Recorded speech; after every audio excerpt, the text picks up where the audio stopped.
సర్వోన్నతమైన దేవాది దేవునికి ఘనత మహిమ ప్రభావాలు ఆయనకే చిందునుగాక. నా ప్రియ సోదర సోదరి, బాగున్నారా? మరొక దినాన్ని బాగోగును మనందరి బ్రతుకులకి దయచేసినటువంటి మనలందరినీ కన్న తండ్రి అయిన దేవునికి కృతజ్ఞతాస్తుతులు క్రీస్తు ద్వారా చెల్లిస్తూ ఉన్నాను. చాలా సంతోషం. మరలా ప్రతిరోజు మీ మధ్యకు రావడానికి ఒక చక్కటి అవకాశాన్ని దేవుడు ప్రసాదించాడు. ఓ అమూల్యమైనటువంటి అంశాలను మనం ఆలోచిస్తూ ఉన్నాము. ప్రారంభం దగ్గర నుండి, అనగా సృష్టి ప్రారంభం దగ్గర నుండి ప్రకటన గ్రంథం వరకు గ్రంథంలో రాయబడినటువంటి అద్భుతమైనటువంటి అంశాలను మీ ముందుకి ఒక క్రమముగా ఆజ్ఞ వెంబడి ఆజ్ఞ, సూత్రం వెంబడి సూత్రము తీసుకొస్తున్నాము. వరుసగా దీన్ని ఆలోచించాలని, మీకు నచ్చినట్లయితే దీన్ని లైక్ చేసి సబ్స్క్రైబ్ చేయాలని కూడా మిమ్మల్ని ప్రేమతో కోరుతున్నాను. ప్రియులరా, ఈరోజు అంశము ఏంటి అని టాపిక్ను చూడగలిగితే, ఏమండి, లోకాలకు గత వర్తమాన భవిష్యత్తు ఉందా అన్నది అంశం. దీనిని అంత అవసరమా మనకి, ఇది తెలియవలసిన అవసరం ఉందా అని ఒకవేళ మీరు ఆలోచించవచ్చు. వెరీ వెరీ ఇంపార్టెంట్ మన జీవితానికి. ఎందుకంటే గత వర్తమాన భవిష్యత్తు తెలియకపోతే చూసారు, మనం ఏమైపోతామో కూడా మనకు తెలియదు, మనం ఎవరమై ఉన్నామో కూడా తెలియదు, మనం ఏం చేయాలో కూడా తెలియదు. అందుకని దయ ఉంచి గత వర్తమాన భవిష్యత్తు తెలుసుకోవడం, కాలాలను తెలుసుకోవడం మరి అతి ముఖ్యంగా మీరు భావించాలని ప్రేమతో మిమ్మల్ని కోరుతున్నాను. రైట్, ఒక వాక్య భాగాన్ని చదువుదాము. ప్రసంగి గ్రంథము 3వ అధ్యాయం 1వ వచనాన్ని, లేఖనాలను సహోదరుడు చదివి వినిపిస్తాడు. దయచేసి వినండి. ప్రతిదానికి సమయము కలదు. ఆకాశము క్రింద ప్రతి ప్రయత్నమునకు సమయము కలదు. పుట్టుటకు చచ్చుటకు నాటుటకు నాటబడిన దానిని పెరికివేయుటకు చంపుటకు బాగు చేయుటకు పడగొట్టుటకు కట్టుటకు ఏడ్చుటకు నవ్వుటకు దుఃఖించుటకు నాట్యమాడుటకు రాళ్లను పారవేయుటకును రాళ్లను కుప్పవేయుటకును కౌగిలించుట మానుటకును వెదకుటకును పోగొట్టుకునుటకును దాచుకునుటకును పారవేయుటకు చింపుటకు పుట్టుటకు మౌనముగా నుండుటకు మాట్లాడుటకు ప్రేమించుటకు ద్వేషించుటకు యుద్ధము చేయుటకు సమాధానపడుటకు. ఇలాగూ భూమి మీద ఉన్న ప్రతి దానికి ఒక సమయం ఉందే. అంటే సమయం ఉంది, అది నేను చెప్ప ఉద్దేశిస్తుంది. ఏ సమయం ఉంది? ఏమండి, మనం అనుభవిస్తున్న ఈ వస్తువుకే సమయాలు ఉన్నాయి. ప్రేమించుటకు ఒక సమయం ఉంది, ద్వేషించుటకు ఒక సమయం ఉంది అంటాడు, పుట్టుటకు ఒక సమయం ఉంది అన్నాడు, చచ్చుటకు ఒక సమయం ఉంది అంటున్నాడు. అంటే ప్రతి వస్తువుకి ఆరంభము అంతము కనబడుతూ ఉంది. లోకములకు కూడా, దేవుడు సృష్టించినటువంటి ఈ లోకాలకు కూడా కాలములు ఉన్నాయి. అంటే ప్రతిదానికి సమయము కలదు. సమయం అన్నా కాలమన్నా ఒకటే కదండి. ప్రతిదానికి సమయము కలదు అంటున్నాడు. ప్రతిదానికి సమయం ఉందట అని అన్నప్పుడు లోకాలకు సమయం లేదా? లోకాలకు కాలాలు లేదా అని అంటే ఖచ్చితంగా ఉంది. సో నా అంశం కూడా అదేను. లోకాలకు కాలం ఉంది, అవి మాకెందుకు అని అంటారేమో. మనకెందుకు అనుకోండి, ఇంకేముందండి. నువ్వెవరో తెలియకుండా పోతావు, నువ్వు ఎక్కడి నుంచి వచ్చావో తెలియకుండా పోతావు, నువ్వు ఎలా ఉన్నావో తెలియకపోతావు. వెరీ వెరీ ఇంపార్టెంట్ ఏంటంటే, ఏమండి, కాలాలు ప్రతి ఒక్కరూ తెలుసుకోవాలి. నేను ఎవరిని, ప్రస్తుతానికి నేను ఎక్కడున్నాను నేను అంటం లేదు. హెబ్రీలకు రాసినటువంటి గ్రంథకర్త తెలియజేస్తున్నాడు. దయచేసి చూద్దాం. చూడండి, హెబ్రీలకు రాసినటువంటి పత్రిక అందరూ దయవుంచి తీయండి. 11వ అధ్యాయం, హెబ్రీలకు రాసినటువంటి పత్రిక 11వ అధ్యాయము, ఏమండి 13వ వచనం నుంచి దయతో చదువుతున్నాము. చూడండి. వీరందరూ ఆ వాగ్దానముల ఫలమును అనుభవింపకపోయినను దూరము నుండి చూచి వందనము చేసి తాము భూమి మీద అదిగో చెప్తున్నారు, తాము భూమి మీద పరదేశులమును యాత్రికులమునై ఉన్నామని ఒప్పుకొని విశ్వాసము కలిగిన వారై మృతి నొందిరి. అండర్లైన్ చేయాలి. ఇప్పుడు ఈలాగు చెప్పువారు తమ స్వదేశమును వెదుకుచున్నామని విశదపరచుచున్నారు కారా. అండర్లైన్. ఇప్పుడు చదవబోయేది, వారు ఏ దేశము నుండి వచ్చిరో ఆ దేశమును జ్ఞాపకమందు ఉంచుకొనని ఎడల, అంటే ఉంచుకొని ఎడల మరలా వెళ్ళుటకు వారికి వీలు కలిగి ఉండును. ఏ దేశము నుండి వచ్చారో ఆ దేశము జ్ఞాపకం ముందు ఉన్న ఎడల మరలా వెళ్ళుటకు వారికి వీలు కలిగి ఉండును. చాలా ఏమండి అర్థవంతంగా ఉంది ఈ మాట. చూడండి, వారు ఏ దేశము నుండి వచ్చారో ఆ దేశమును జ్ఞాపకం ముందు ఉంచుకోవాలంటే ఏమండి వారికి గతం తెలియాలి కదండి, అంటే వారికి కాలం తెలియదు కదా. వారు ఏ దేశం నుంచి ఎప్పుడు వచ్చారో, ఇప్పుడు ఎక్కడ ఉన్నారో, రేపు ఏమవుతారో ఇది తెలియాలి కదా. అందుకే ఏ దేశం నుండి వచ్చారో ఆ దేశము జ్ఞాపకం ముందు వర్తమాన కాలంలో ఉంచుకునే యెడల వారు మరలా వెళ్ళుటకు వారికి వీలు కలిగి ఉండును. అంటే కాలం తెలియకపోతే వారు ఎక్కడికి వెళ్ళాలో తెలియదు. కాలాలే తెలియకపోతే ఇప్పుడు ఏం చేస్తూ ఉన్నారో, ఏం చేయవలసి ఉన్నదో కూడా తెలియదు. అందుకని ప్రతి వస్తువుకి ఒక కాలం ఉంది, ప్రతి సృష్టికి ఒక కాలం ఉంది. ఇక సృష్టింపబడిన లోకాలకు కూడా కాలం ఉందని చెప్పడం నా ముఖ్య పాట ఉద్దేశమై ఉంది. నా ప్రియులైనటువంటి వాక్యాన్ని వింటున్న శ్రోతలు దయవుంచి గమనించండి. కాలము ఉంది అని అంటే ప్రతి వస్తువుకు కాలం ఉందన్నప్పుడు లోకాలకు కాలం ఉందంటే ఏ కాలాలు ఉన్నాయి? నువ్వు అనుకున్నట్టు వర్షాకాలం, ఎండాకాలం, శీతాకాలము అంతే చెప్తావేమో, కానీ అది కాదండి. ఇక్కడ లోకాలకు వర్షాల కాలం, ఎండాకాలం ఎందుకు అంటే వద్దని నేను అంటం లేదు, దాని అర్థం అది కాదు. లోకములకు అంటే ఎన్ని లోకాలు ఉన్నాయి అని అంటే బైబిల్లో చెప్పబడినటువంటి 3 లోకాలే ఉన్నాయి. ఒకటి పరలోకం, రెండవది భూలోకం, మూడవది పాతాళ లోకం. ఈ 3 లోకాలకు ఏముంది అని అంటే కాలాలు ఉన్నాయి. ఏ కాలమున ఎప్పుడు చేయబడినది, ఇప్పుడు ఏమై ఉంది, ఇక భవిష్యత్తులో ఏమై ఉంటుంది అని అన్నప్పుడు ఇది తెలియాలంటే 3 కాలాలు ఉన్నట్టు చెప్పబడుతుంది. ఆ 3 కాలాలు ఏదంటే గతము, వర్తమానము, భవిష్యత్తు. ఇప్పుడు చెప్పండి ప్రియులారా, ఏమండి భూత వర్తమాన భవిష్యత్తు అంటే గతము, వర్తమానము, భవిష్యత్తు ఉంది అని గ్రంథము తెలియచేస్తూ ఉంది.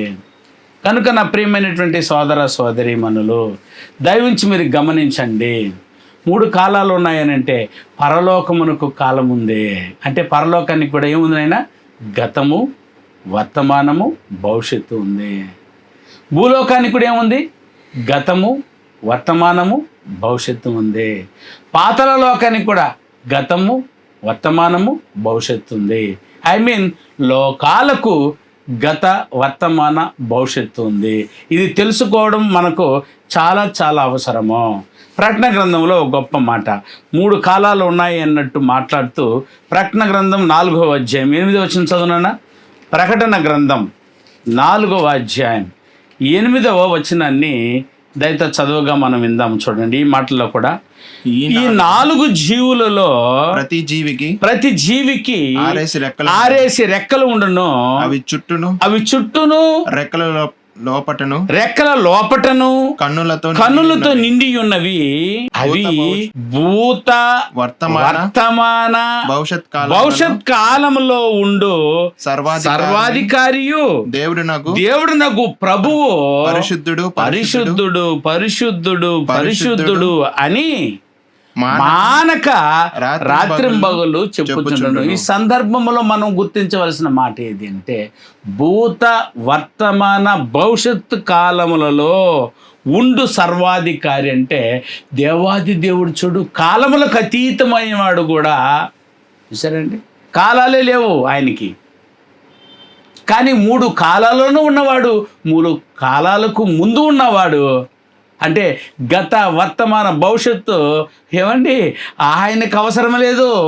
ఆ భూత, వర్తమాన, భవిష్యత్ కాలం అవసరమైంది మనకి. ఇదే నాకు తెలియలేదు, ఈ పాఠమే నాకు అవసరం లేదని ఒకవేళ మనం ఉంటే చెప్పండి, ఇప్పుడు ఎంత అవసరమై ఉందో. బ్రతుకు మనగడ ముందుకు సాగగలదా? అక్కడ ఇబ్రీ గ్రంథకర్త చెప్పిన ప్రకారము మేము ఏ దేశం నుండి వచ్చితమో ఆ దేశమును జ్ఞాపకమందు ఉంచుకొనని ఎడలా, లేదా ఉంచుకుని ఎడలా మరలా వెళ్ళుటకు మాకు వీలు కలిగి ఉండవు. ఒకవేళ జ్ఞాపకం ముందు ఉంచుకొనని ఎడలా మేము ఏడ వెళ్ళని తెలియదు. ఎగ్జాంపుల్ ఒకటే చెప్తాను.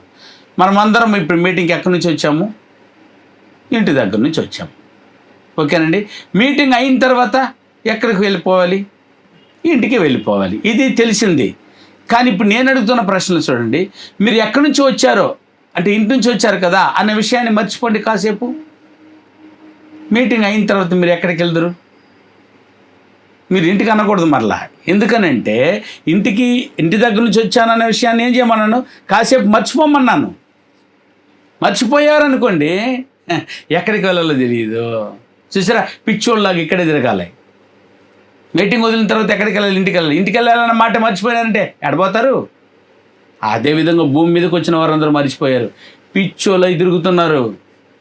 చూసారా, ఏ దేశం నుండి వచ్చారో, ఏ లోకం నుంచి వచ్చారో తెలియకపోతే ఏ లోకానికి వెళ్ళాలో తెలియదు.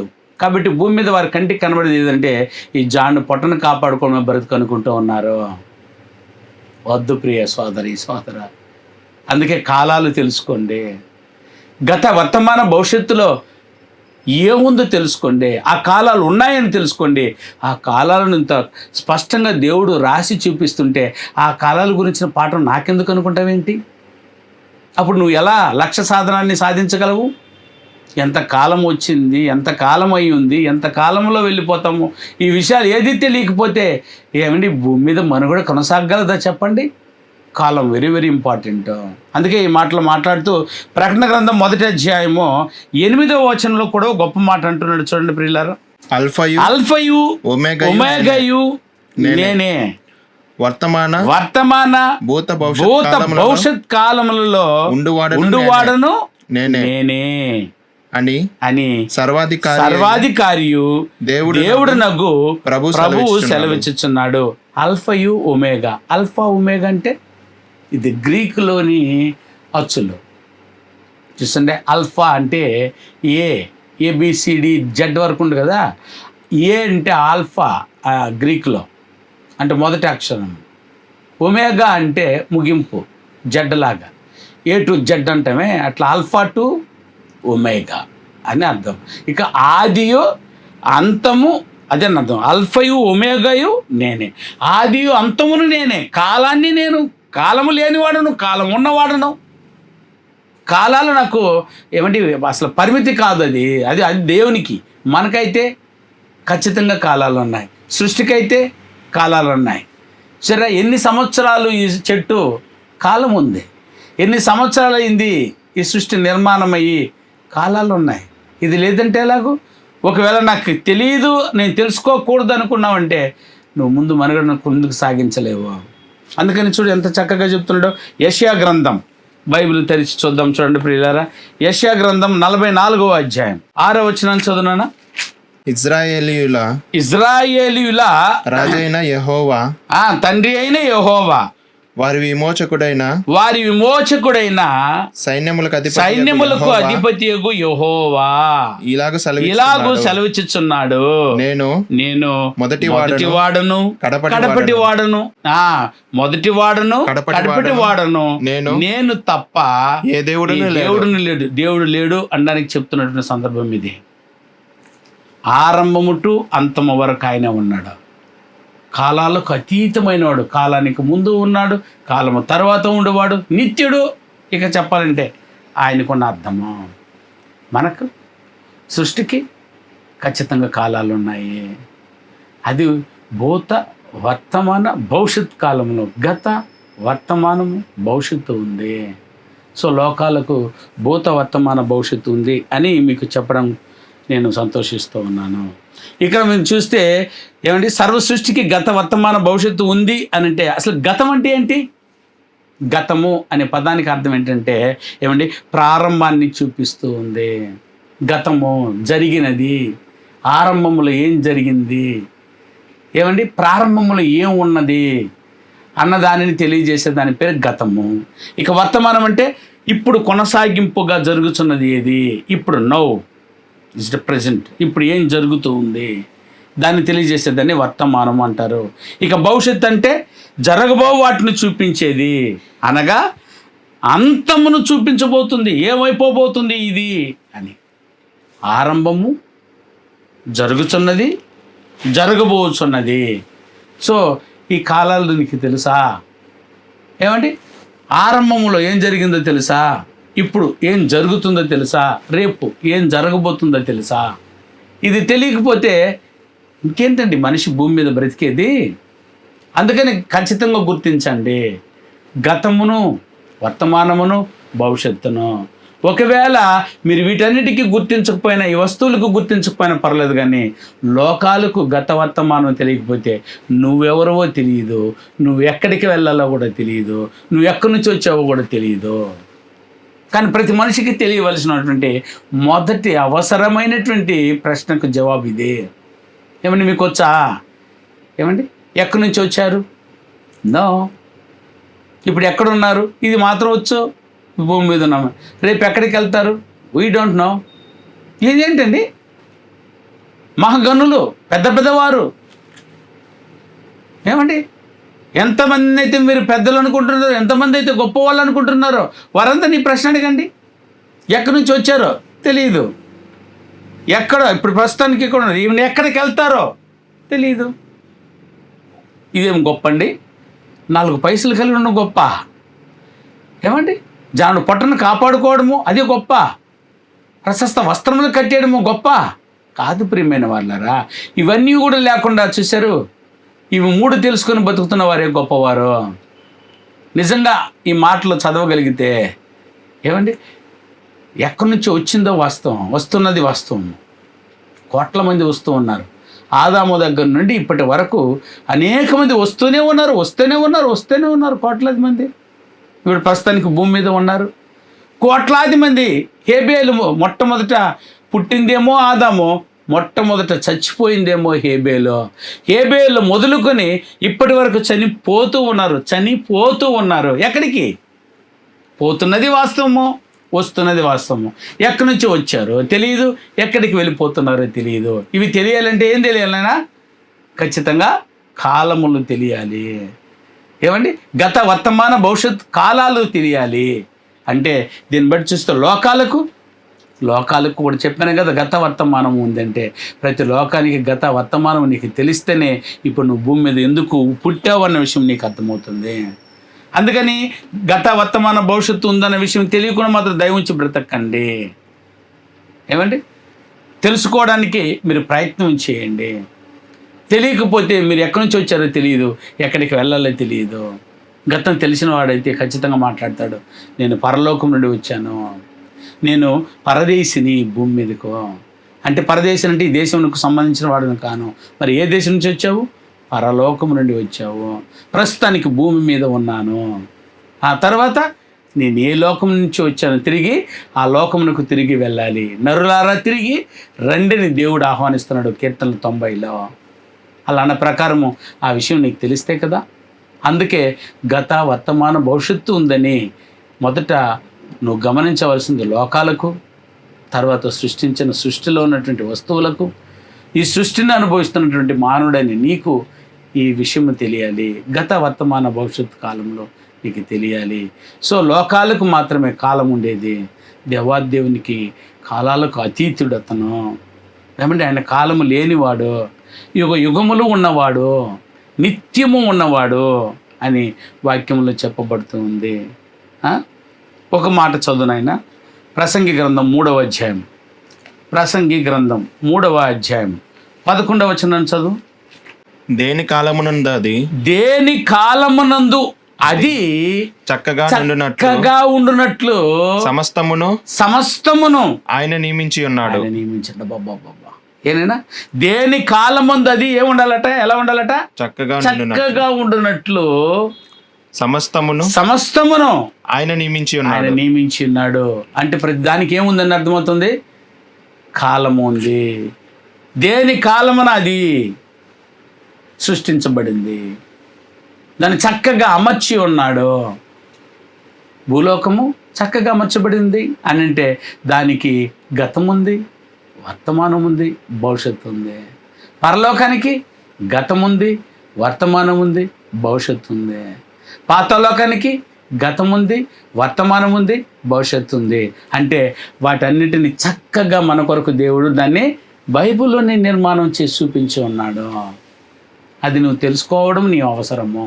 అందుకే పాఠం పేరు చెప్పాను, లోకాలకు గత వర్తమాన కాలంలో ఉందా, వర్తమాన కాల భవిష్యత్ కాలంలో ఉన్నాయా అంటే ఉంది అన్నది ఇంతవరకు నిరూపించాము. కానీ అది ఎలా ఉంది? పరలోకానికి గతం ఏంటి, పరలోకానికి వర్తమానం ప్రస్తుతం బడి ఏం జరుగుతుంది, పరలోకానికి ముందు ఏం జరిగింది, పరలోకం తర్వాత ఏం జరగబోతుంది. చూసారా, ఇది న్యాయమైన అవసరము, తెలుసుకోవాల్సిన అవసరము. అందుకని లోకాలకు కాలాలు ఉన్నాయి అన్నది నా పాఠంలో ముఖ్య ఉద్దేశము. ఇది తెలుసుకొని ఇతరులకు కూడా మీరు తెలియచేస్తారని ఆశిస్తూ ఈ నా మాటలు ముగిస్తున్నాను. దేవుడు మిమ్మలను, మీ కుటుంబాలను సమృద్ధిగా పరలోకపు దీవెనలతో ఆశీర్వదించి బలపరచును గాక. ఆమేన్.